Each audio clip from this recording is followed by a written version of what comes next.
ఎలా ఉంది భయ్యా కల్కి మూవీ? కల్కి మూవీ భయ్యా. అమితాబ్ బచ్చన్ ముసలోడే కానీ మామూలుడు కాదు భయ్యా. ఆయన కాళ్ళకి దండం పెట్టాలి సినిమా. ఆయన లేకపోతే సినిమా లేదు. ప్రభాస్ కన్నా మళ్ళీ చెప్తున్నా, ప్రభాస్ కన్నా అమితాబ్ బచ్చన్ హైలైట్ అంట కదా. ఈయన కోసం మళ్ళీ చెప్తున్నా, ఈ పంతుల కోసం దండం పెడతాను ఆయన.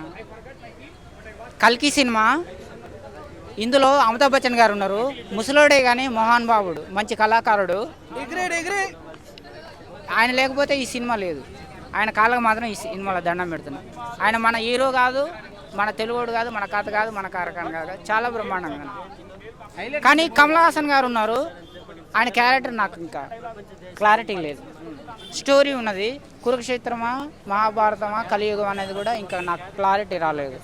ఇది హైటెక్ సినిమా, సాఫ్ట్వేర్లకు అర్థమవుతుంది.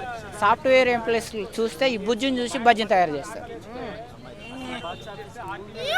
మనోళ్ళు కొంతమంది చంద్రమండలానికి పంపించారు, ఇది చూసి కొంచెం సూర్యమండలానికన్నా పంపిస్తారు.